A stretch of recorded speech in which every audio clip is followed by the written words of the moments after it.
নমস্কার। Aparichita the untold one চ্যানেলে আপনাদের সবাইকে স্বাগত। আমি আমার চ্যানেলে বিভিন্ন ধরনের অডিও স্টোরি ও উপন্যাস পাঠ করে থাকি।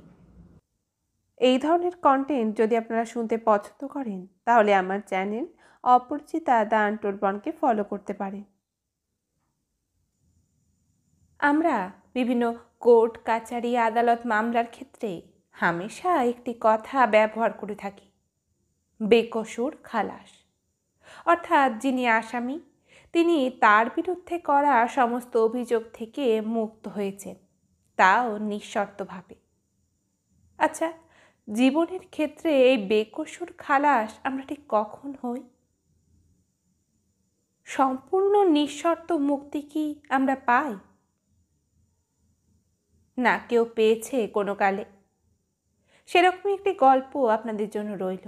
আজকে আপনাদের জন্য রইল প্রভাত কুমার মুখোপাধ্যায়ের লেখা খালাস গল্পটি। বড়দিনের ছুটি হইয়াছে। নগেন্দ্রবাবু কলিকাতায় শ্বশুরালয়ে আসিয়াছেন। নগেন্দ্রবাবু পূর্ববঙ্গের একজন ডেপুটি ম্যাজিস্ট্রেট। তিনি সম্প্রতি ফরিদসিংহ জেলায় সদরে বদলি হইয়াছেন। পূর্বস্থান হইতে বদলি হইবার সময় স্বীয় স্ত্রী পুত্রকে কলিকাতায় রাখিয়া যায়। বড়দিনের ছুটিতে তাহাদিগকে লইতে আসিয়াছেন। এবার কলিকাতায় বড় ধুম। জাতীয় মহাসমিতির অধিবেশন, শিল্প প্রদর্শনী তো পূর্বাবধি খুলিয়াছে। নগেন্দ্রবাবুর শ্বশুরালয় ভবানীপুরে। তাহার শ্বশুর মহাশয় পেনশনপ্রাপ্ত সাব জজ। তাহার 3টি শালক আছেন। একজন হাইকোর্টের উকিল, একজন গভর্নমেন্ট অফিসে কেরানিগিরি করেন, অপরটি তার সদৃশ্য কিছু করেন না, সভা সমিতিতে বক্তৃতা করিয়া বেড়ান। নগেন্দ্রবাবু বয়ক্রমে 27 বৎসর। এই 5 বৎসর ডেপুটি হইয়াছেন। ইনি MA পরীক্ষায় প্রথম হইয়াছিলেন। বিদ্যা বুদ্ধি যথেষ্টই আছে, সেজন্য তাহার শালিশালাজগণ ইহাকে নিঃসংকোচে ঘটিরাম বলিয়া ডাকিয়া থাকেন। মূর্খ ডেপুটির নামই দীনবন্ধু ঘটিরাম রাখিয়াছিলেন। খোঁড়াকে খোঁড়া, কানাকে কানা বলিলেই তাহাদের রাগের বা দুঃখের কারণ হয়। পদচক্ষু বিশিষ্ট ব্যক্তি তাহা পরিহাস বলিয়ায় গণ্য করে। নগেন্দ্রবাবু ঘটিরাম সম্ভাষিত হইলে রাগ করিতেন না। কংগ্রেস অধিবেশনের পূর্বদিন ডেপুটিবাবু চা পান করিয়া বসিয়া আছেন। তাহার ছোট শালক ও শালিকাগণ তাহাকে ঘিরিয়া বসিয়া গল্প করিতেছে। গিরীন্দ্রনাথ বলিল, ফরিদসিংহে এখন আর কোনো হাঙ্গামা আছে নাকি? হাঙ্গামা হুজ্জত এখন আর কিছু নেই। ইন্দুমতি বলিল, স্বদেশী কেমন চলছে? মন্দ চলছে না, তবে ফরিদসিংহে যাবার আগে কাগজে যেরকমটা পড়তাম তেমন তো কই দেখিনি। সত্যেন্দ্র বলিল, তা তো হওয়ারই কথা, বরাবর সমান তেজটা থাকে না। এই কলকাতাতেই তো প্রথম যেরকম দেখেছিলাম।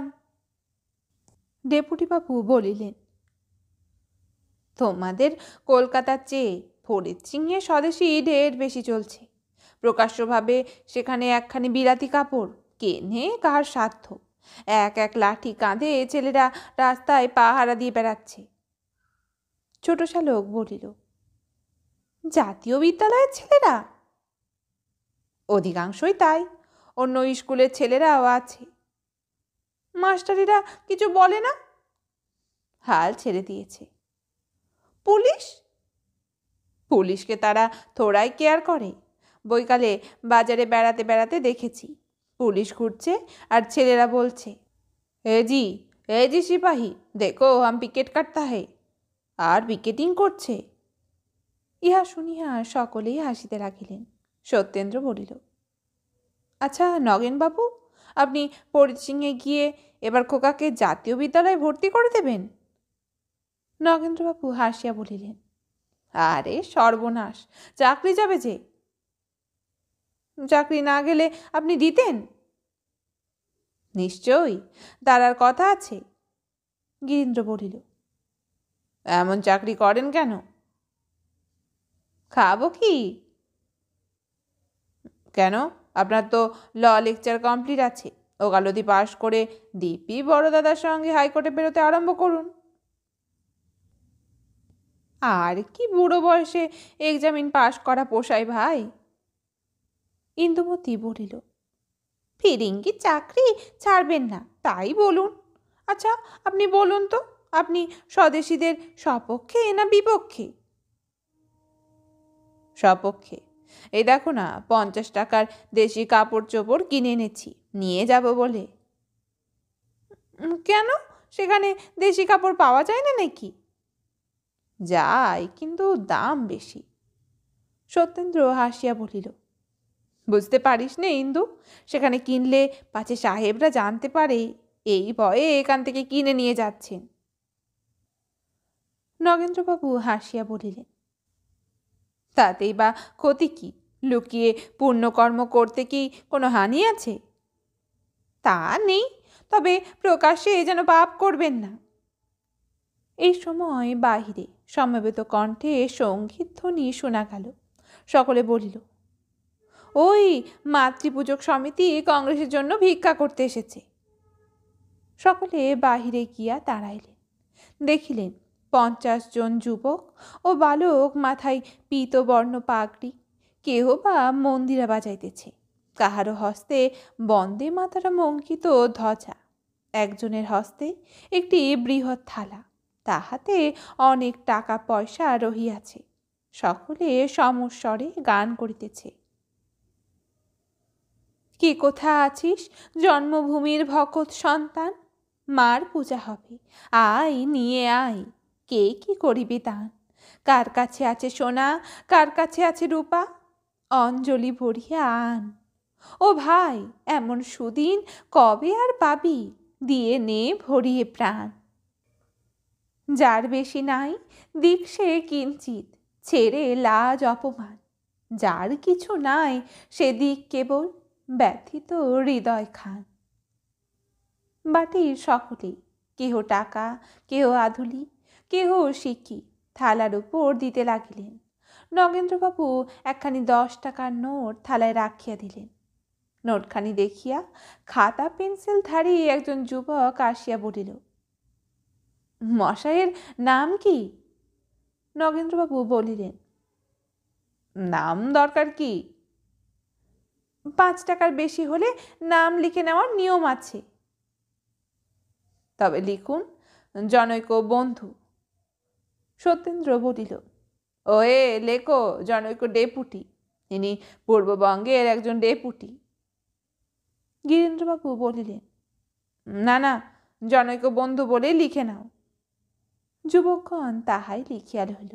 গান গাহিতে গাহিতে প্রস্থান করিল।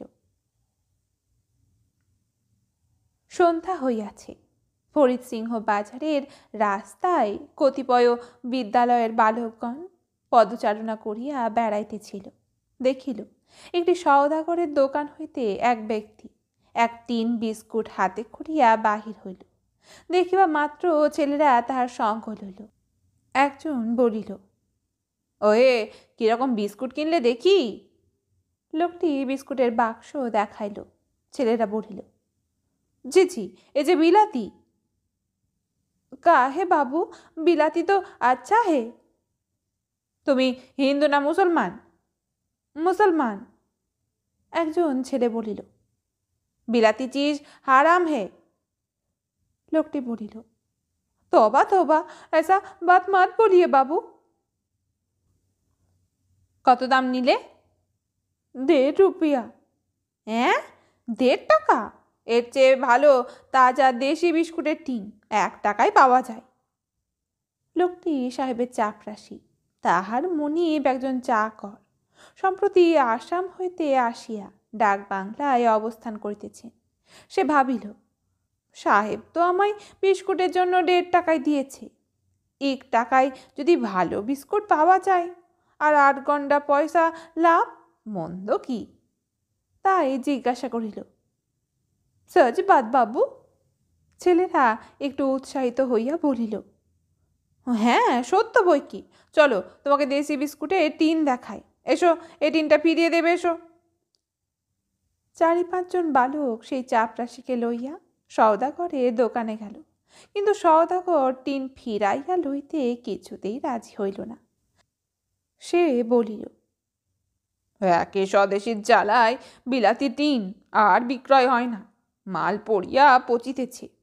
একটা যদি বিক্রয় করিয়াছি তো উহা আর কোনো ক্রমে ফিরিয়া লইব না।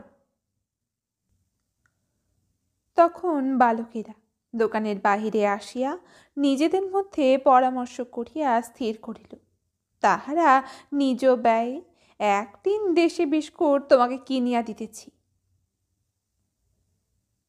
চাপরাশিকে স্বদেশী দোকানে লইয়া গিয়া বালকেরা তাহাকে 1 টিন দেশি বিস্কুট কিনিয়া দিল। चापराशी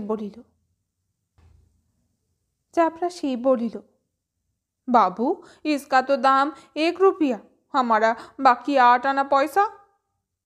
ছাত্রীরা দোকানে বলিল, 8 আনা পয়সা দিন তো, 1.5 টাকায় আমাদের নামে লিখে রাখুন, কাল দিয়ে যাব। 8 আনা লইয়া বালকেরা চাপরাশিকে দিল। চাপরাশি পয়সাগুলি পকেটে ভরিয়া রাখিয়া বলিল, बाबू अच्छा बिस्कुट तो बहुत अच्छा, खा के देखो, और कभी बिलाती बिस्कुट मत खाओ, हराम है। तौबा तौबा বলিয়া চাপরাশি ডাক বাংলা অভিমুখে রওনা হইল। ছেলেরা বলিল, ভাই এই টিনটাকে বন্দে মাতরম করা যাক, এসো।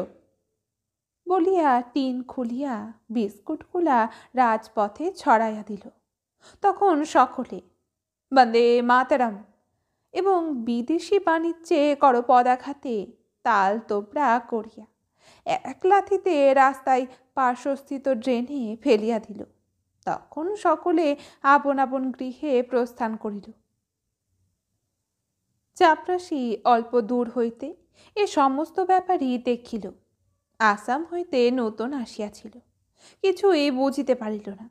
পথচারী একজনকে জিজ্ঞাসা করিল, বাবু লোক পাগল হুয়া না ক্যা?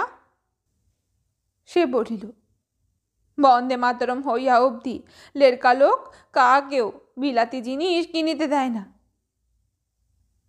क्या बोलता, बंदूक मारम? नहीं नहीं, वंदे मातरम। वो का है? क्या जाने भाई, एक तो गाली है, साहिब लोगों को देखने से ही आजकल का लड़का लोग वो बात बोलता है। নগদ 8 আনা পয়সা লভ্য করিয়া চাপরাশি প্রফুল্ল মনে ডাক বাংলায় প্রত্যাবর্তন করিল। দেখিল সাহেব বারান্দায় পায়চারি করিয়া বেড়াইতেছেন। চাপরাশিকে দেখিয়া অত্যন্ত ক্রুদ্ধ হইয়া সাহেব জিজ্ঞাসা করিলেন, কেউ একটা ঢেরে কিয়া? বলিয়া বিস্কুটের টিন হাতে করিয়া নিরীক্ষণ করিতে লাগিলেন। হিন্দু বিস্কুট দেখিয়াই তৎক্ষণাৎ সেই টিন চাপরাশির মস্তক লক্ষ্য করিয়া সজোরে ছুঁড়িয়া মারিলেন। চাপরাশি বারান্দার প্রান্তে দাঁড়াইয়াছিল, মার খাইয়া নিম্নে পড়িয়া গেল। টিনের আঘাতে কপাল কাটিয়া রক্তপাত হইল। সাহেব চাপরাশির পতনে দৃকপাত না করিয়া বলিলেন, ড্যাম শুয়ারখা বাচ্চা, ইহা দেশি বিস্কিট কাহে লায়া? চাপরাশি ভয়ে কাঁপিতে কাঁপিতে উঠিয়া বারান্দায় আসিল। বলিল, हुजूर हम बिलाती बिस्कुट पहले लिया था, लेकिन क्या हुआ? लेकिन स्कूल का लड़का लोग। চাপরাশি 8 আনা পয়সার মায়া পরিত্যাগ করিয়া বলিতে যাইতেছিল যে বালকগণের প্ররোচনায় দেশি বিস্কুটই ভালো শুনিয়া তাহাই লইয়াছে, কিন্তু সাহেব অগ্নিশর্মা হইয়া বাধা দিয়া বলিলেন, स्कूल के लड़का लोग বন্দে মাতরম চিন লিয়া। এতক্ষণে চাপরাশি পুঙ্গব অকুল সমুদ্রের কুল পাইল। বলিল, हाँ हुजूर छीन लिया। काहे को लिया? हुजूर वो तो लोग 20-25 आदमी, हम अकेला क्या करे? साहेब बुझिलेन সংবাদপত্রে যাহা পাঠ করিয়া থাকেন হুবহু তাহাই ঘটিয়াছে। বলিলেন, ইউ ড্যাম কাওয়ার্ড, पुलिस को काहे नहीं बुलाया? चापराशी बोलिल, हम पुलिस पुलिस बोल के बहुत चिल्लाया हुजूर, लेकिन कोई कांस्टेबल नहीं आया। लड़का लोग बिस्कुट तोड़ के रास्ते में छिटाया दिया और बंदूक मारो ना क्या बोल के सब बिस्कुट पैर से चूर चूर कर दिया। हम क्या करे हुजूर, चाय ठंडा हो जाता है। हमारा पास अपना 1 रुपया था तो वही 1 देशी बकर से ले लिया। 1 रुपया में तो बिलाती टीन देता नहीं गरीब परवर। साहेब बोलिलेन, अच्छा, हम मजिस्ट्रेट साहब का पास अभी जाता है, लड़का लोग को हम जेल में भेजेगा। বলিয়া টুপি লইয়া ক্রোধে কাঁপিতে কাঁপিতে চাকর সাহেব ক্লাব অভিমুখে যাত্রা করিলেন।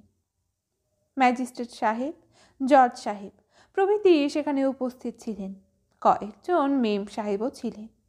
জজ ও ম্যাজিস্ট্রেট সাহেব বিলিয়ার্ড খেলিতেছিলেন।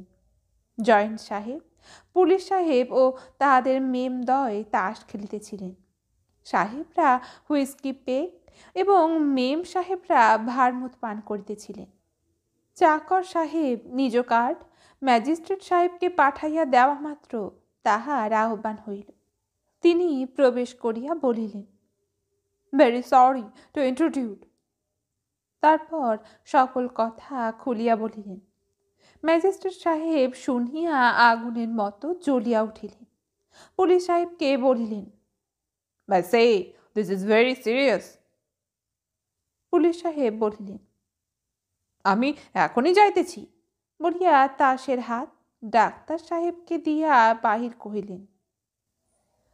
আরদালিকে বলিলেন, कोतवाली दारोगा को अभी डाक बांग्लो में आना होगा। সাহেবদ্বয় তখন ডাক বাংলায় আসিয়া উপস্থিত হইলেন। চাকর বলিলেন, This is very good of you to take so much trouble. Police সাহেব বলিলেন, দিন দিন বন্দে মাতরমের নিউসেন্স অসহনীয় হইয়া উঠিয়া দাঁড়াইতেছে। ইহা নিশ্চয় জাতীয় বিদ্যালয়ে ছেলেদের কাজ। চাকর সাহেব বলিলেন, While we wait for the daroga, may I offer you a peg? Thanks, I don't mind. বোতল, গিলাস ও সোডা ওয়াটার বাহির হইল। হাভানা চুরুট বাহির হইল। দুইজনে দেশের বর্তমান অবস্থা ও বাঙালির বেয়াদবি, গভর্নমেন্টের শিথিলতা, বিলাতে শ্বেতবাবুগণের স্বদেশদ্রোহিতা সম্পর্কে আলাপ করিতে লাগিলেন। ক্রমে দারোগা কসিমুল্লাহ আসিয়া সেলাম করিয়া দাঁড়াইল। পুলিশ সাহেব জিজ্ঞাসা করিলেন, দারোগা, आज बाजार में दांगा हुआ, जानता? हाँ हुजूर, अभी खबर मिला। क्या एक्शन लिया? हुजूर, फरियादी का तलाश में मुतयन किया। फरियादी यहाँ है, इत्तला लिख लो। जो हुकुम हुजूर। বলিয়া দারোগা চাপরাশিকে লইয়া বারান্দায় গেল।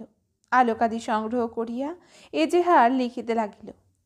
বলা বাহুল্য, মনিবকে যেমন বলিয়াছিল, চাপরাশি দারোগাকেও সেই রূপ বলিল। লিখিতে লিখিতে দারোগা জিজ্ঞাসা করিল, কোথাও জখম আছে? সাহেবের প্রহারে তাহার কপাল যে জখম হইয়াছিল, চাপরাশি তাহাই দেখাই দিল। চাকর সাহেব ইহা দেখিয়া মনে মনে হাসিয়া ভাবিলেন, ড্যাম নেটিভগণ এরূপ মিথ্যা বাটি বটে। দারোগা লিখিয়া লইল। বাদী কপালে জখম ও কাপড়ে রক্তের দাগ দেখাইল। ইত্তেলা গ্রহণ শেষ হইলে পুলিশ সাহেব হুকুম দিলেন, আজ রাত্রেই যেমন করিয়া পারো আসামি গ্রেপ্তার করিতে হইবে। রাত্রে জামিন চাহিলে জামিন দিবে না। হুকুম দিয়া চাকরকে শুভরাত্রি ইচ্ছা করিয়া পুলিশ সাহেব প্রস্থান করিলেন। দারোগা চাকর সাহেবকে বলিল, হুজুর, আপনার এই চাপরাশিকে আসামি শনাক্ত করিবার জন্য একটু ছুটি দিতে হইবে। অল রাইট, চাপরাশি যাও, দারোগা সাত আসামি দেখলাম। চাপরাশি বলিল, হুজুর অনেক ছেলে, তাতে রাত্রি হইয়াছিল, চিনিতে পারিব কি? সাহেব রাগিয়া বলিল, श्योर नहीं पहचान सको हम तुमको डिसमस करेगा। बहुत खूब হুজুর বলিয়া চাপরাশি প্রস্থান করিল। দারোগা তাহার সহিত আর কোনো অনুসন্ধান মাত্র না করিয়া একেবারে জাতীয় বিদ্যালয়ের ছাত্রাবাসে গিয়া উপস্থিত হইল। শিক্ষকেরা তখন কেহ ছিলেন না, ছাত্রেরাও অনেকে উপস্থিত ছিল না। একটি ঘরে 4-5টি ছেলে প্রদীপ জ্বালিয়া পাঠ মুখস্থ করিতেছিল। তাহাদের মধ্যে 3 জনকে চাপরাশি অম্লান বদনে শনাক্ত করিয়া দিল। দারোগা তাহাদিগকে গ্রেপ্তার করিল। বলা বাহুল্য, এই বালকগণের মধ্যে কেহ কিছু জানিত না। বালকত্রয় বলিল, দারোগা সাহেব, আমাদের কেন গ্রেপ্তার করিতেছেন? আমরা কি করেছি? দারোগা বলিল, কি করিয়াছ তাহা আদালতে মালুম হইবে বলিয়া দারোগা 3 জন কনস্টেবলের জিম্মায় তাহাদিগকে থানায় পাঠাইয়া দিল। তাহার পর দারোগা চাপরাশিকে হাসপাতালে লইয়া গিয়া সরকারি ডাক্তারের দ্বারায় তাহার জখম পরীক্ষা করাইয়া সার্টিফিকেট লেখাইয়া লইল। শেষে বলিল, থানায় চলো। কেন? আসামি চিনিবার জন্য। আসামি তো চিনিয়া দিলাম। আরে না না, ছেলেদেরকে ভালো করিয়া চিনিয়া রাখিবে। এসো, কাল কোনো ডেপুটি বাবু আসিবে, অন্যান্য ছেলেদের সঙ্গে তাদের মিশাইয়া দাঁড় করাইয়া দিবে। তখন তোমায় আসামি চিনিয়া বাইর করিতে হইবে, না পারিলে মোকদ্দমা ফাঁসিয়া যাইবে, চালান হইবে না। থানায় এসো, ভালো করিয়া সেই 3 জনকে চিনিয়া রাখিও। দেরি হইলে সাহেব গোসা হইবে যে। যাও, সাহেবের কাছে ছুটি লইয়া আসো। চাপরাশি গিয়া সাহেবের কাছে সকল কথা বলিয়া ছুটি চাইল। সাহেব ছুটি দিলেন এবং মনে মনে বলিলেন, ড্যাম নেটি পুলিশ, এরকম ডিসঅনেস্টি বটে। দারোগা তখন বাজার ও অন্যত্র হইতে আরও 3-4 জন লোক এবং সেই সওদাগরকে সাক্ষী স্বরূপ ডাকাইয়া আনিল। পুলিশের শাসনে তাহারা যা দেখিয়াছে তাহা এবং যাহা দেখে নাই তাহাও সাক্ষ্য দিতে স্বীকৃত হইল। অনেক রাত্রি পর্যন্ত থানায় বসিয়া বালকত্রয়কে চিনিয়াও লইল। এই মকদ্দমার বিচারভার পড়িল ডেপুটি নগেন্দ্রবাবুর ওপর। সন্ধ্যা উত্তীর্ণ হইয়াছে। ডেপুটিবাবু কাছারি হইতে ফিরিয়া জলযোগান দিয়ে অন্তঃপুরের বারান্দায় বসিয়া আরাম করিতেছেন। নগেন্দ্রবাবুর গৃহিণী 20 বর্ষীয়া যুবতী, তাহার নাম চারুশীলা। চারুশীলা আসিয়া পতির পার্শ্বে উপবেশন করিলেন। বলিলেন, আজ মনটা এমন ভার ভার দেখছি কেন? নগেন্দ্রবাবু বলিলেন, না এমন কিছু নয়। গৃহিণী কিন্তু শুনিলেন না, পীড়াপিড়ি করিতে লাগিলেন। শেষে ডেপুটিবাবু বলিলেন, ছেলেদের মামলাটা এত লোক থাকতে আমার গাড়ি চাপিয়েছে। চারুশীলা বলিলেন, তোমাদের কাছে হবে? সে তো ভালোই হলো, আমার বরং ভাবনা ছিল। কি ভাবনা? যে কার কাছে বা মকদ্দমাটা পড়ে, হয়তো সাহেবদের খুশি করার জন্যে অবিচার করে ছেলে 3টিকে জেলেই পাঠাবে। তোমার কাছে হলো, আমি নিশ্চিন্ত হলাম। তাহার স্বাধীন চিত্ততায় স্ত্রীর এই সরল বিশ্বাসে ডেপুটিবাবু মনে মনে একটু হাসিলেন। বলিলেন, যদি প্রমাণ হয় তাহলে তো ছেলেদের সাজা দিতে হবে, আমি তো আর অবিচার করে তাদের খালাস দিতে পারবো না।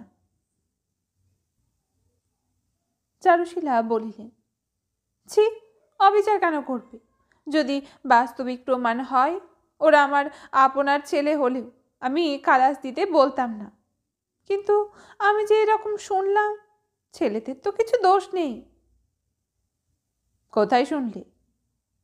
এই সেদিন মুন্সেফবাবুর বাড়িতে বৌভাতে নিমন্ত্রণে গেছিলাম। সেখানে অনেকে বললেন যে ছেলেরা চাপরাশিকে রাজি করে তার কাছ থেকে বিলাতি বিস্কুটের টিন কিনে নিয়েছে, নিয়ে ভেঙেছে, কেড়েও নেয়নি, মারেও নি। তাছাড়া যে 3জন ছেলেকে পুলিশ ধরেছে তারা মোটে সেখানে ছিল না, কিছুই জানে না। ডেপুটি বাবু একটু দীর্ঘ নিঃশ্বাস ফেলিয়া বলিলেন, এসব প্রমাণ হয় তবে না? খুব প্রমাণ হবে, কত লোকে দেখেছে, কত লোকে জানে। প্রমাণ হয় তো ভালোই, আর যদি প্রমাণ না হয় কিছু জরিমানা করে ছেড়ে দিও। আহা, ছেলে মানুষ না বুঝে যদি একটা অন্যায় কাজ করে থাকে তবে কি তাহাদের জেলে দেবে, যেমন অন্য কয়েক জায়গায় হয়েছে? কিন্তু ডেপুটি বাবুর মনের বিষণ্ণতা দূর হইল না। এই সময় আরদালি আসিয়া একখানি পত্র দিল। ম্যাজিস্ট্রেট সাহেব লিখিয়াছে, কল্লব রাতে 8টার সময় ডেপুটি বাবু যেন সাহেবের সহিত সাক্ষাৎ করেন। পরদিন যথাসময় পোশাক পরিয়া নগেন্দ্রবাবু সাহেব ভবনে উপস্থিত হইলেন। আরও কয়েক ব্যক্তি দর্শনার্থী হইয়া বাহিরে বারান্দায় একখানি বেঞ্চির ওপর বসিয়া অপেক্ষা করিতেছেন। নগেন্দ্রবাবু কার্ড পাঠাইয়া দিলেন। 1 মিনিট পরে চাপরাশি আসিয়া তাহাকে অফিসের কক্ষে লইয়া গিয়া বসাইল ও বলিল, সাহেব ছোট হাজারি খাইতেছেন, এখনই আসিবেন। সাহেব আসিয়া করমর্দন করিয়া নগেন্দ্রবাবুকে বসাইলেন, বলিলেন, এখন টাউনের অবস্থা কিরূপ?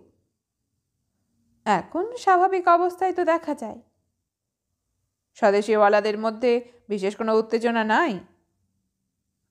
কই, তেমন তো কিছু দেখি না। দিস স্বদেশী ইজ এ ড্যামড রট। নগেন্দ্রবাবু, আপনি স্বদেশী সম্বন্ধে কি মনে করেন? আগে যথার্থ স্বদেশী অর্থাৎ দেশের শিল্পোন্নতি যথার্থ চেষ্টা, সে খুব ভালো, তার প্রতি আমাদের সকলেরই সহানুভূতি আছে। কিন্তু এই হল্লা, কাপড় পোড়ানো, এসব কি? নগেন্দ্রবাবু অপরাধীর মতো বলিলেন, ওগুলো ভালো নয়। বাই দ্য ওয়ে, সেই বিস্কিটের মকদ্দমাটা আপনার ফাইলে আছে না? আগে হ্যাঁ। উফ, ছেলেদের কি আস্পর্ধা! গরিব চাপরাশিকে মারিয়া কপাল ফাটাইয়া দিয়াছে। বিস্কিটগুলো রাস্তায় চড়াইয়া তার উপর পৈশাচিক নৃত্য করিয়াছে। এসব ছেলে এখন হইতে যদি কঠিন শিক্ষাপ্রাপ্ত না হয় তাহলে বড় হইলে চোর ডাকাত হইয়া উঠিবে। ইহাদের বিশেষ শিক্ষা হওয়া আবশ্যক। নগেন্দ্রবাবু মেঝের কার্পেটের উপর দৃষ্টিবদ্ধ করিয়া নীরব রহিলেন। সাহেব বলিলেন, নগেন্দ্রবাবু, ফরিদ সিং কিরূপ স্থান মনে হইতেছে? আমি তো দেখিতেছি এখানে সমস্তই বড় দুর্মূল্য। কথোপকথনের বিষয় পরিবর্তনে নগেন্দ্রবাবু খুশি হইয়া বলিলেন, হ্যাঁ মহাশয়, সব জিনিসই এখানে বড় দুর্মূল্য। দুধ 4 আনা করিয়া সের। আমি যখন ভাগলপুরের জয়েন্ট ম্যাজিস্ট্রেট ছিলাম সেখানে টাকায় 6টা করিয়া বড় বড় মুরগি পাওয়া যাইত। এখানে 1 টাকায় 2.5-3টের বেশি পাওয়া যায় না। সেখানে 10 টাকায় বাবুর্চি, বেয়ারা প্রভৃতি পাইতাম, এখানে 15 টাকা দিতে হয়। হ্যাঁ সাহেব, চাকর বাকরও এখানে বড় মহার্ঘ। আমাদের অল্প বেতন, কিছুতেই সংকুলান করিতে পারি না। আপনি এখন কোন গ্রেডে আছেন? 250। কতদিন? প্রায় 3 বৎসর। 3 বৎসর? Shame, this is downright shame. আমি আপনার সার্ভিস বুক দেখিয়া 300 টাকার গ্রেডে উন্নতির জন্য শীঘ্রই কমিশনার সাহেবকে লিখিব। নগেন্দ্রবাবু অত্যন্ত কৃতজ্ঞ হইয়া সাহেবকে ধন্যবাদ দিলেন। ক্রমে সাহেব উঠিয়া দাঁড়াইয়া বলিলেন, ওয়েল নগেন্দ্রবাবু, I won't detain you longer, বলিয়া স্বীয় হস্ত প্রসারিত করিয়া দিলেন। যাইবার সময় বলিলেন, স্বদেশী সম্বন্ধে বিশেষ কোনো সংবাদ পাইলে আমাকে আসিয়া জানাইবেন। This swadeshi must be stamped out at any cost. বেতন বৃদ্ধির সম্ভাবনায় উৎফুল্ল হইয়া নগেনবাবু বলিলেন, হ্যাঁ হুজুর, আমার যথাসাধ্য আমি করিব। বাহিরে যাহারা পূর্বাবধি দর্শনার্থী হইয়া বসিয়াছিলেন তাহাদের প্রতি গর্বিত দৃষ্টিপাত করিয়া নগেন্দ্রবাবু গাড়িতে উঠিলেন। ধার্য দিনে বালকত্রয়ের বিচার আরম্ভ হইল। যেদিন তাহারা গ্রেপ্তার হয় তাহার পরদিন কয়েকটি প্রধান উকিল বাবু জামিন হইয়া তাহাদিগকে ছাড়াইয়া লইয়াছিলেন। তাহারাই নিজ অর্থ ব্যয়ে নিজ বহুমূল্য সময় নষ্ট করিয়া মোকদ্দমার তদবির ও পরিচালনা করিতেছেন। চাপরাশি পূর্ব উক্তি বজায় রাখিল। জেরায় তাহাকে আসামির উকিল জিজ্ঞাসা করিলেন, সাহেব তাহাকে বিস্কুটের টিন ছুড়িয়া মারিয়া কপালে রক্তপাত করিয়াছে কিনা? সে অস্বীকার করিল, বলিল কিল চর দ্বারাই ছেলেরাই জখম উৎপন্ন করিয়াছে। চাকর সাহেব ড্যাম নেটিভের পদানুসরণ করিয়া বিস্কুটের টিন ছুঁড়িয়া মারা সাপ অস্বীকার করিলেন। বাজারের কয়েকজন লোক পথে বিস্কুট ভাঙা সম্বন্ধে সাক্ষ্য দিল, কিন্তু আসামিকে শনাক্ত করিতে পারিল না। ভাঙা বিস্কুটের টিনটা এবং ধুলা মিশ্রিত বিস্কুটের গুঁড়া কাগজে করিয়া পুলিশ কর্তৃক এক্সিবিট হইল। সদাগর আসামিত্রয়কে শনাক্ত করিয়া বলিলে, ইহারা এবং অপর কয়েকজন চাপরাশির সহিত বিস্কুটের টিন ফিরাইয়া দিতে আসিয়াছিল। বাবুরা বাহির হইয়া গেলে কিঞ্চিত পরে দূর হইতে মুহুর্মুহু বন্দে মাতারম ধ্বনি শুনিয়াছিল। জেরাই বলিল, স্কুলের ছেলেরা তাহার দোকানের নিকট পিকেট করিয়া তাহার অনেক ক্ষতি করিয়াছে বটে, কিন্তু তজ্জন্য ছেলেদের উপর তাহার কোনো রাগ বা শত্রুতা নাই। হাসপাতালের ডাক্তার বলিলেন, কপালের জখম কোনো শানিত কঠিন বস্তুর দ্বারা হইয়াছে। জেরাই বলিলেন, চরকিল দ্বারা ওরূপ জখম হওয়া অসম্ভব। বাদীর সাক্ষী শেষ হইলে সাফাই সাক্ষীর জন্য দিন ধার্য হইল। স্বদেশী দোকানের কর্মচারী আসিয়া প্রকৃত ঘটনা বলিল। আরও বলিল যে ছাত্রগণ দোকানে আসিয়াছিল তাহাদের মধ্যে এখানে কেহ নাই। একজন ডাক্তার বলিলেন, তিনি পথ দিয়া যাইতেছিলেন। চাপরাশি স্বেচ্ছায় বিলাতি বিস্কুটের টিন ছেলেদের দিয়াছে দেখিয়াছেন। দেশি বিস্কুট কিনবার জন্যে ছাত্রদের সঙ্গে সে স্বদেশী দোকানে গিয়াছে তাহাও দেখিয়াছে। পুলিশের জেরায় ডাক্তারবাবু স্বীকার করিলেন যে স্বদেশী দোকানে তাহার 200 টাকার শেয়ার আছে এবং তিনি নিজে একজন পাক্কা স্বদেশী। ডাকবাংলার খানসামা আসিয়া সাক্ষ্য দিল। চাকর সাহেব যে চাপরাশিকে টিন ছুড়িয়া মারিয়াছেন তাহা সে বলিল। সেই টিনে কপাল কাটিয়া জখম হইয়াছে। বাজার হইতে যখন সে আসে তখন জখম ছিল না। পুলিশের জেরায় খানসামা স্বীকার করিল যে উকিল বাবু মাঝে মাঝে তাহার নিকট ভৃত্য পাঠাইয়া মুরগির রোস্ট, কাটলেট প্রভৃতি ফরমাইশ দেন। সন্ধ্যার পর একটু গা ঢাকা হইলেই ভৃত্যগণ আসিয়া সে সব খাদ্য লইয়া যায়। তাহাতে মাসে মাসে তাহার কিঞ্চিত উপার্জন হইয়া থাকে। মোকদ্দমা শেষ হইল, হুকুম হইল, সপ্তাহ পরে রায় বাহির হইবে। ইতিমধ্যে দেখা গেল ডেপুটি বাবু 3 দিন ধরা চূড়া বাঁধিয়া ম্যাজিস্ট্রেট সাহেবকে সেলাম করিতে গেলেন। রায়ের দিন আদালত গৃহ লোকে লোকারণ্য। বিস্তর স্কুলের বালক আসিয়াছে, অন্যান্য লোকও আসিয়াছে। রায় বাহির হইল। আসামিগণ সকলে দোষী সাব্যস্ত হইয়াছে। প্রত্যেকে 3 মাস করিয়া সশ্রম কারাদণ্ড এবং 50 টাকা করিয়া জরিমানা। রায় শুনিয়া ছেলের দল বন্দে মাতারম বলিয়া চিৎকার করিয়া উঠিল। পুলিশ অনেক কষ্টে গোল থামাইয়া বালকগণকে আদালত গৃহ হইতে অপসৃত করিয়া দিল। আসামি পক্ষের প্রধান উকিল কালীকান্ত বাবু রায় চাহিয়া পাঠ করিলেন। বিচারক লিখিয়াছেন, বাদীর সাক্ষীগণের উক্তিতে অনেক স্থলে অনৈক্য দেখা যায় বটে, কিন্তু সে সকল মাইনর ডিসক্রিপেন্সিস। উহাতে বরং এই প্রমাণ হয় যে সাক্ষীরা শিখানো নহে। সত্য বটে, কোনো কোনো সাক্ষী বলিয়াছে হাঙ্গামার সময় 15-20 জন ছেলে ছিল, আবার কেহ কেহ বলিয়াছে 50-60 জন ছিল, কিন্তু কেহই গণনা করিয়া দেখে নাই। অনুমানে ভুল হওয়া আশ্চর্য নহে।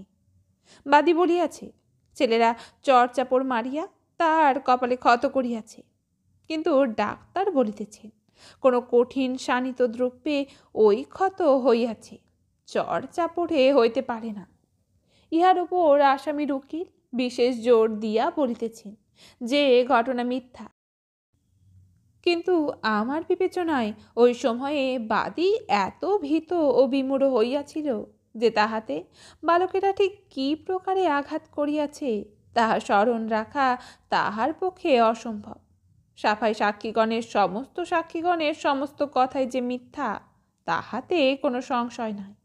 সকলেই তথাকথিত স্বদেশীর দল। উকিল বলিয়াছেন ডাকবাংলার খানসামা উকিলবাবুগণের বিশেষ অনুগৃহীত ব্যক্তি, যে 12 মাসের খরিদ্দারকে চটাইয়া আগাম হইতে আগত সাহেবের পক্ষালম্বন করিয়া সত্য বলিতে পারে না, ইত্যাদি ইত্যাদি। উকিলবাবু রায়ের নকল বাহির করিয়া লইয়া জজ সাহেবের নিকট আপিল দায়ের করিয়া জামিনের হুকুম লইলেন। এই সংবাদ শ্রবণ মাত্র বালকগণ ভীষণ রবে বন্দে মাতরম বন্দে মাতরম ধ্বনি করিয়া উঠিল। কোথা হইতে একখানা গাড়ি আনিয়া তাহাতে বালকত্রয়কে বসাইয়া ঘোড়া খুলিয়া নিজেরাই গাড়ি টানিয়া শহরময় ঘুরিয়া বেড়াইল এবং সমস্বরে গাইতে লাগিল, ওদের বাঁধন যতই শক্ত হবে মোদের বাঁধন ততই টুটবে। সেদিন ডেপুটি বাবু ক্ষুণ্ণ মনে গৃহে প্রত্যাবর্তন করিলেন। চোর যেন চুরি করিয়া ফিরিল, খুনি যেন খুন করিয়া আসিয়াছে। ডেপুটি বাবুর চক্ষু অবনত, মুখ কালিমাময়। গৃহে আসিয়া দেখিলেন চারুশীলা মুখখানি বিমর্ষ করিয়া চুপ করিয়া বারান্দার কোণে বসিয়া আছে। ডেপুটি বাবু বুঝিলেন এ বিমর্ষতার কারণ কি। বস্ত্র পরিবর্তন করিয়া স্ত্রীর নিকট অগ্রসর হইয়া জিজ্ঞাসা করিলেন, কি গো, অমন করে বসে কেন? চারুশীলা নিরুত্তর। কি হয়েছে? মাথাটা ধরেছে। মাথা ধরেছে? কখন ধরল? এসো দেখি, রুমালে একটু অডিকোলন ভিজিয়ে মাথায় বেঁধে দিই, এখনই সেরে যাবে। চারুশীলা স্বামীর দিকে না তাকিয়া বলিলেন, থাক, দরকার নেই। ভাবগতিক দেখিয়া নগেন্দ্রবাবু সরিয়া গেলেন। দাসী তাহার চা জলখাবার আনিয়া দিল। অন্যদিন গৃহিণী এ সময় উপস্থিত থাকিতেন, আজ তিনি অনুপস্থিত। বুকের ভিতরটা কে যেন পাথর বোঝাই করিয়া দিয়াছে। জলখাবার ফেলিয়া রাখিয়া কেবল চাটুকু নিঃশেষে পান করিলেন। তাহার পর অনেকক্ষণ ধরিয়া ধূমপান করিলেন। শেষে উঠিয়া অপরাধীর মতো আবার স্ত্রীর নিকটে গেলেন। তিনি তখনও সেইরূপ ভাবে বসিয়া আছেন। ধীরে ধীরে বলিলেন, মাথাটা একটু সারল? চারুশীলা সংক্ষেপে জানাইলেন, সারে নাই। নগেনবাবু তাহার হাতটি ধরিয়া বলিলেন, এসো এসো, উঠে এসো, আজ একটা ভালো খবর আছে, বলবো মনে করে কত আমোদ করে এলাম, আর তুমি রাগ করে বসে রইলে। স্বামী আগ্রহাতি সচ্চে চারুশীলা উঠিয়া আসিলেন। নগেনবাবু বলিলেন, আজ সাহেব আমার 50 টাকা বেতন বৃদ্ধির জন্যে কমিশনার সাহেবকে অনুরোধপত্র লিখেছেন। এ কথা শুনিয়া চারুশীলার চক্ষু যুগল দিয়া প্রবল বেগে অশ্রু বহিল। নগেনবাবু বলিলেন, ও কি, চোখের জল ফেলো কেন? বলিয়া এক হাতে স্ত্রীর হাতটি ধরিয়া অন্য হাতে চোখের জল মুছাইতে চেষ্টা করিলেন। চারুশীলা হাত ছাড়াইয়া লইয়া বলিলেন, হো গো, আজ আমায় মাফ করো, আজ আমার কাছে এসো না, কোনো কথা বলো না। বলিয়া তিনি চলিয়া গেলেন। নগেন্দ্রবাবু বাহিরে বারান্দায় আসিয়া বসিলেন, আর একবার তামাকের হুকুম করিলেন। ধূমপান করিতে করিতে তাহার মানসিক অশান্তি আরও বর্ধিত হইয়া উঠিল। মনে হইল, যেদিন কর্মে প্রবেশ করিয়াছিলেন সেদিন কে ছিলেন, আর আজ কি হইয়াছে। আজ চারুশীলা তাহার কাছে আসিতে, কথা কহিতে বারণ করিয়াছে। আজ তিনি পতিত, কলঙ্কিত। পবিত্র বিচারসনে বসিয়া জানিয়া শুনিয়া আজ তিনি অবিচার করিয়া আসিয়াছেন। আজই কি প্রথম? কিসের জন্য? কেবল দগ্ধদরের জন্য? বহু বর্ষব্যাপী শিক্ষা সাধনার ফল, ধর্ম, বুদ্ধি, বিবেক, কর্তব্যনিষ্ঠা শুধু দগ্ধদরের জন্য ভাসাইয়া দিয়াছেন? ছি ছি! পূর্বকালে অর্ধশিক্ষিত অশিক্ষিত ডেপুটিরা ঘুষ লইত, তাহাদের মার্জনা ছিল। সুশিক্ষাভিমানী নগেন্দ্রবাবু গভর্নমেন্টের নিকট হইতে পদবৃদ্ধি স্বরূপ ঘুষ লইয়া বিচারসন কলঙ্কিত করিয়াছেন, তাহার কি মার্জনা আছে? ডেপুটিবাবু এই সকল কথা মনে মনে চিন্তা করিয়া অনুতাপে দগ্ধ হইতে লাগিলেন। শেষে অস্থির হইয়া উঠিয়া পড়িলেন, চাদর লইয়া বেড়াতে বাহির হইলেন। অন্ধকার অন্ধকার পথ খুঁজিয়া সে পথগুলিতে অনেকক্ষণ বেড়াইলেন। সারা রাত্রি ভালো নিদ্রা হইল না। পরদিন কাছারি বন্ধ ছিল। প্রভাতে উঠিয়া ভৃত্যকে বলিলেন, আজ মফস্বলে যাইব। সকালে আহারাদি করিয়া প্রস্তুত হইলেন। ইহা শুনিয়া চারুশীলা আসিলেন। স্বামীর মুখপানে চাহিয়া তাহার মনের অবস্থা বুঝিতে পারিলেন। বুঝিয়া সতীর মন করুণায় দ্রবীভূত হইল।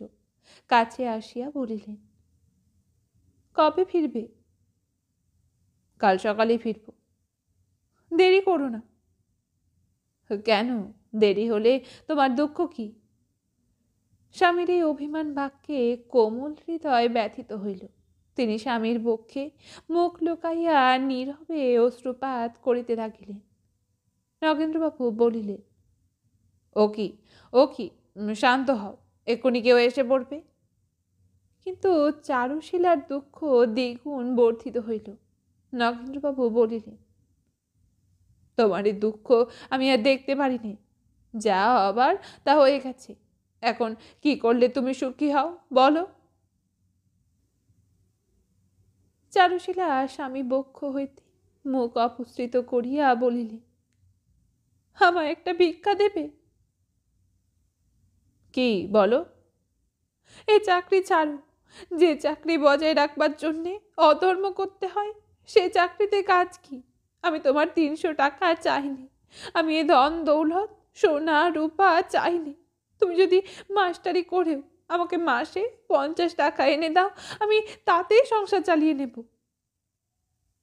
এ কথা শুনিয়া ডেপুটি বাবু এক মুহূর্ত ভাবিয়া বলিলেন, তাই হবে। বাহিরে গাড়ি আসিয়া দাঁড়াইয়াছিল। ট্রেনের সময় সন্নিকট। ডেপুটিবাবু বলিলেন, তাই হবে, তুমি ভেবো না, তুমি কেঁদো না। বলিয়া পত্নীকে সস্নেহে চুম্বন করিয়া বাহিরে আসিলেন। পরদিন প্রভাতে চাপরাশি ডাক লইয়া আসিল। ডেপুটিবাবু তখনও মফস্বল হইতে ফেরেন নাই। চারুশীলা দেখিলেন কয়েকখানি চিঠির সঙ্গে এক বোঝা সংবাদপত্র। এত সংবাদপত্র কোনোদিন আসে না। একখানি খুলিয়া দেখিলেন সন্ধ্যা পত্রিকা। ফরিদ সিংহে ঘটিরাম লীলা নামক একটি প্রবন্ধ রহিয়াছে। তাহার চারিপাশে লাল কালির রেখাঙ্কিত। ছাত্রদের মোকদ্দমার উল্লেখ করিয়া সন্ধ্যা তাহার নিজস্ব অপভাষায় নগেন্দ্রবাবুকে ভয়ঙ্কর গালি দিয়াছে।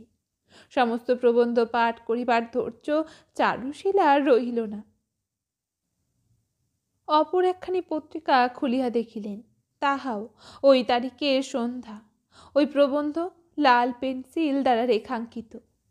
এইরূপ গণিয়া দেখিলেন, ভিন্ন ভিন্ন প্যাকেটে ভিন্ন ভিন্ন ব্যক্তি সেই তারিখে 17খানা সন্ধ্যা কলিকাতা হইতে সকৌতুকে নগেন্দ্রবাবুর নামে পাঠাইয়া দিয়াছে। পাছে স্বামীর দৃষ্টিপথে পতিত হয় এই আশঙ্কায় সমস্ত সন্ধ্যাগুলি চারুশীলা লইয়া জ্বলন্ত চুল্লির মধ্যে নিক্ষেপ করিলেন। বেলা 9টার সময় ডেপুটি বাবু ফিরিলেন এবং তাড়াতাড়ি আহারাদি করিয়া কাছারি গেলেন। চারুশীলা পুত্রকে বলিলেন, আজ স্কুলে গেলি নে? না, আজ যাব না। কেন, ছুটি আছে নাকি? না। তবে স্কুলে গেলে ছেলেরা আমায় বলিয়া আর বলিতে পারিল না। তাহার চক্ষু দিয়া টস টস করিয়া জল পড়িতে লাগিল। ইতিমধ্যে পথে ঘাটে অন্যান্য বালকেরা তাকে অপমান করিয়াছে। চারুশীলা বুঝিলেন, বলিলেন, আচ্ছা তবে থাক, আমারও একটু কাজ আছে। দ্বিপ্রহরে গাড়ি ডাকিয়া পুত্রকে সঙ্গে লইয়া তিনি বাহির হইলেন। কালীকান্তবাবু উকিলের বাড়ি গিয়া তাহার স্ত্রীর সহিত সাক্ষাৎ করিলেন।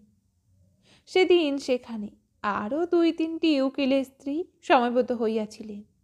চারুশীলাকে দেখিয়া অন্যান্য মহিলারা কোনো কথা বলিলেন না, মুখ ভার করিয়া রহিলেন। কালীকান্তবাবুর স্ত্রী তাহাকে অভ্যর্থনা করিয়া বসাইলেন, কিন্তু সে অভ্যর্থনা পূর্ববারের মতো সাদর নহে। চারুশীলা বসিয়া অন্যান্য কথার পর ছেলেদের মোকদ্দমার কথা তুলিলেন। একটি মহিলা বলিলেন, ওটা বড়ই দুঃখের বিষয় হয়েছে। কালীকান্তবাবুর স্ত্রী বলিলেন, আপিলে বোধহয় টিকবে না, ওরা বলছিলেন। একজন বলিলেন, তবে যদি স্বদেশী মোকদ্দমা বলে সাহেবেরা অবিচার করে? চারুশীলা জিজ্ঞাসা করিলেন, আপিলের দিন কবে হয়েছে জানেন?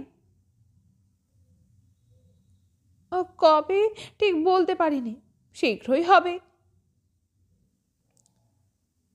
ছেলেরা কলকাতা থেকে কোনো ভালো ব্যারিস্টার নিয়ে আসুক। সে অনেক টাকা, ছেলেরা কোথায় পাবে? এরাই করবেন এখন। চারুশীলা অবনত মস্তকে বলিলেন, টাকা আমি দেব। এ কথায় সকলে একটু বিস্মিত হইলেন। কালীকান্তবাবুর স্ত্রী বলিলেন, আপনি দেবেন কেন? চারুশীলার মনে যাহা ছিল মুখে তাহা ব্যক্ত করিলেন না, করিলে তাহা প্রতিনিন্দার মতো শোনায়। কিন্তু তাহার চক্ষু দুইটি জলপূর্ণ হইয়া আসিল। বলিলেন, আপনারা এই মোকদ্দমায় ছেলেদের সাহায্যের জন্য কত টাকা ব্যয়, কত টাকা ত্যাগ স্বীকার করেছেন। আমি কি এর জন্যে কিছু ত্যাগ স্বীকার করবার অধিকারী নই? আমি এই 1 জোড়া বালা আর এই 1 জোড়া অনন্ত এনেছি। এ বেচলে 1000 টাকার উপর হবে। এই টাকা দিয়ে কলকাতা থেকে ছেলেদের আপিলের দিন কোনো ভালো ব্যারিস্টার আনবার বন্দোবস্ত করুন। আমার মনে একটু শান্তি যাতে পায়, তাই উপায় করুন। ইহা বলিতে বলিতে চারুশীলার গণ্ড বহিয়া অশ্রু ঝরিল। কালীকান্তবাবুর স্ত্রী গহনাগুলি লইলেন, বলিলেন, আচ্ছা উনি বাড়ি আসুক, ওকে বলবো। এই ঘটনায় অন্যান্য মহিলাগণের মনও দ্রবীভূত হইল। তাহারা তখন চারুশীলার সঙ্গে হাসি মুখে আলাপ করিতে লাগিলেন। ছেলেদের আপিল শেষ হইয়া গিয়াছে। কলিকাতা হইতে বড় ব্যারিস্টার আনা হইয়াছিল, কিন্তু কিছু হইল না। জজ সাহেব আপিল ডিসমিস করিলেন। ছেলেরা জেলে গিয়াছে। হাইকোর্টে মোশনের বন্দোবস্ত হইতেছে। এদিকে নগেন্দ্রবাবুর স্ত্রী যে গহনা বিক্রয় করিয়া ছেলেদের সাহায্য করিয়াছেন, তাহা শহরময় রাষ্ট্র হইয়া গিয়াছে। ম্যাজিস্ট্রেট সাহেবের কানেও এ কথা উঠিয়াছে। শুনিয়া অবধি তিনি নগেন্দ্রবাবুর উপর বড় কঠোর আচরণ করিতেছেন। ইতিমধ্যে একদিন কার্যোপলক্ষে সাহেব খাস কামরায় নগেন্দ্রবাবুকে তলব করিয়াছিলেন। পূর্ববারের মতো তাকে বসিতে অনুরোধ করেন নাই। আমলার মতো দাঁড়াইয়া থাকিয়া এবার সাহেবকে কাজ বুঝাইতে হইয়াছিল। কয়েকদিন পরে নগেন্দ্রবাবুর একটা রায় জজ সাহেব উল্টাইয়া দিলেন। এই উপলক্ষে নগেন্দ্রবাবুর দোষ না থাকিলেও কার্যে ভুল ধরিয়া আমলাগণের সম্মুখে নগেন্দ্রবাবুকে সাহেব অভদ্রভাবে কটূক্তি করিলেন। নগেন্দ্রবাবু কর্মত্যাগ করিবার জন্য প্রস্তুতি হইয়াছেন। কলিকাতায় গিয়া আইন পরীক্ষা দিয়া ওকালতি করিবেন। মাঝে মাঝে স্বামী স্ত্রীতে এই বিষয়ে জল্পনা কল্পনা হইয়া থাকে। মাসখানেকের মধ্যে কর্মত্যাগ করিবেন, ইহাই আপাতত স্থির হইয়াছে। জজ সাহেব তাহাকে কুঠিতে ডাকাইয়া পাঠিলেন। পূর্বে শতপ্রবৃত্ত হইয়া মাঝে মাঝে তিনি ম্যাজিস্ট্রেট সাহেবকে সেলাম করিতে যাইতেন, ইদানিং আর যান নাই। সেদিন প্রভাতে পোশাক পরিয়া গাড়ি করিয়া নগেন্দ্রবাবু সাহেবের কুঠিতে উপস্থিত হইলেন। নিজ কার্ড পাঠাইয়া দিলেন।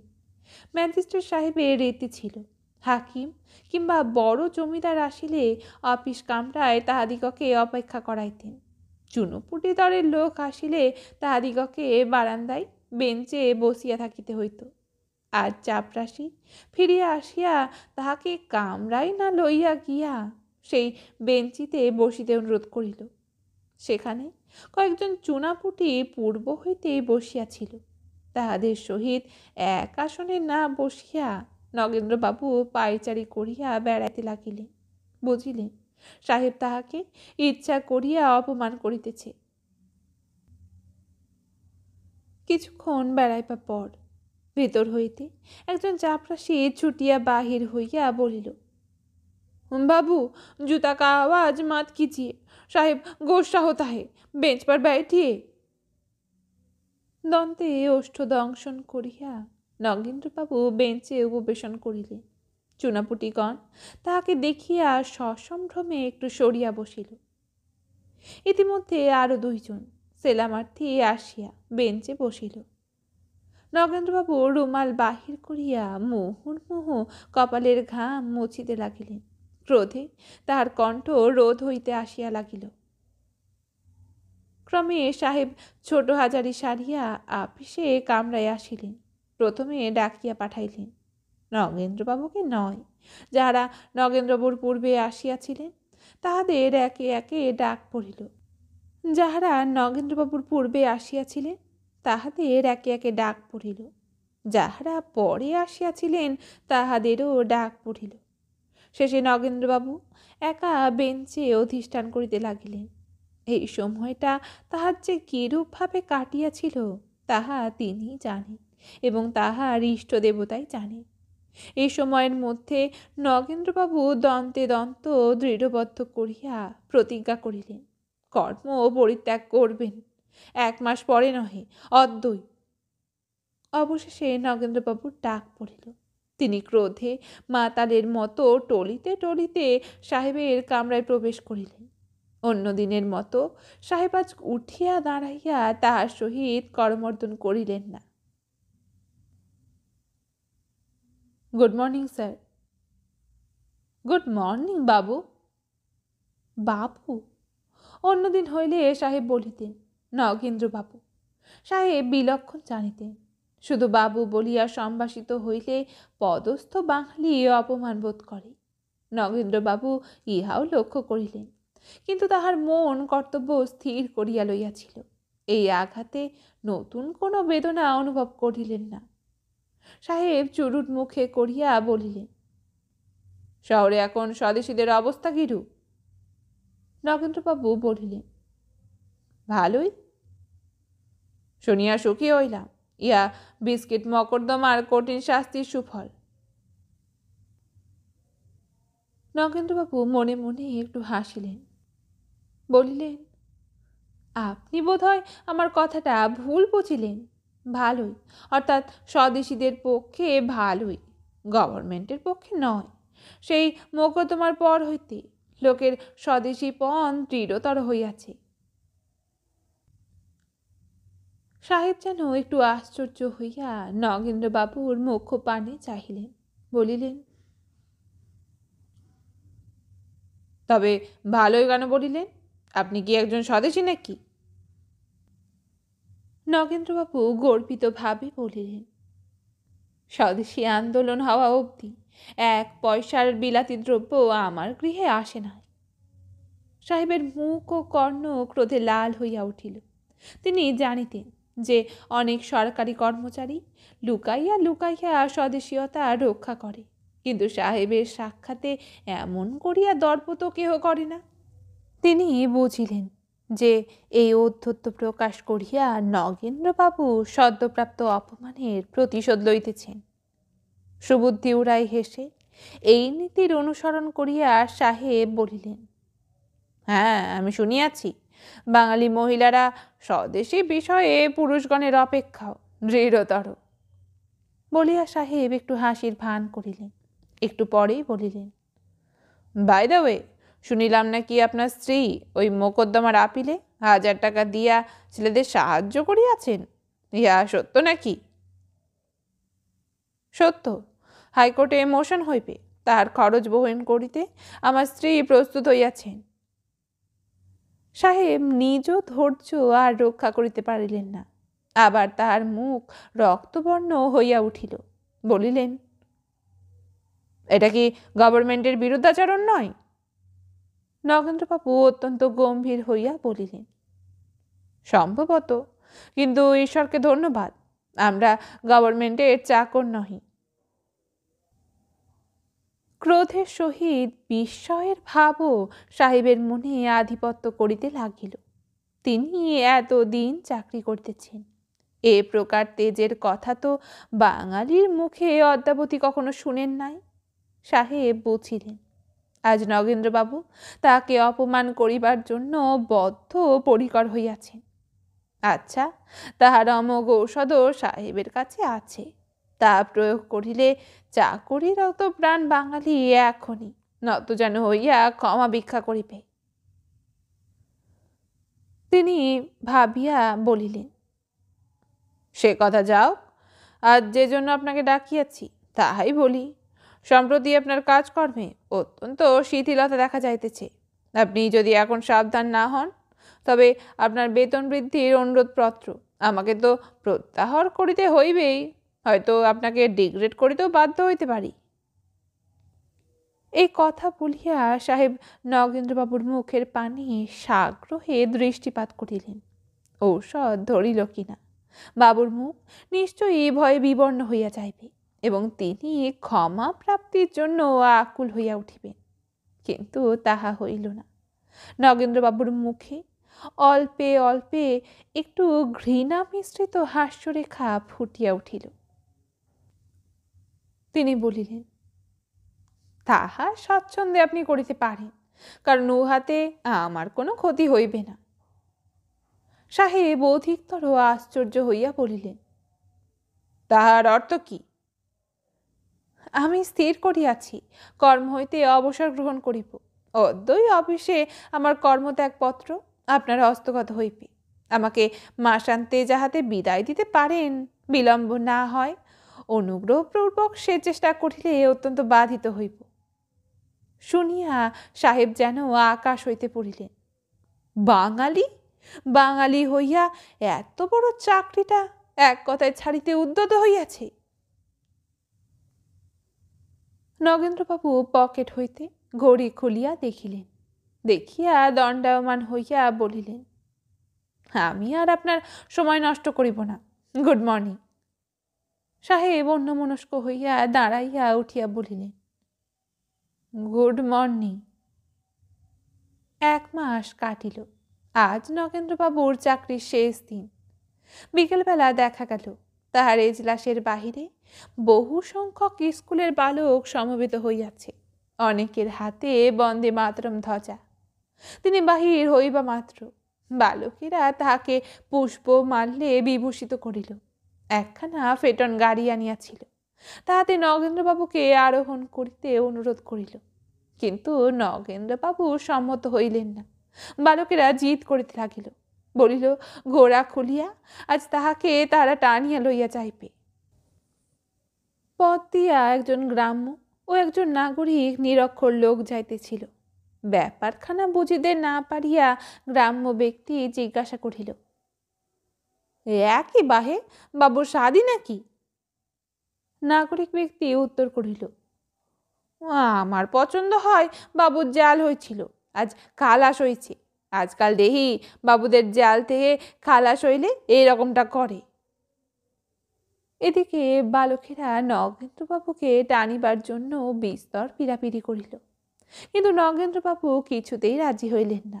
অন্য দিনের মতোই পদব্রজে গৃহে প্রত্যাবর্তন করিলেন। 2 মাস ব্যাপী বিচ্ছেদের পরে আজ স্বামী স্ত্রীর মধ্যে পুনর্মিলন সংগঠিত হইল। এতক্ষণ আপনারা শুনলেন প্রভাত কুমার মুখোপাধ্যায় লেখা খালাস গল্পটি। এই ধরনের আরও অডিও স্টোরি শুনতে চাইলে আমার চ্যানেল অপরিচিতা দ্য আনটোল্ড ওয়ানকে ফলো করতে পারেন। আজ তবে এইটুকুই থাক। কথা হবে আবার পরের কোনো গল্পে। ধন্যবাদ।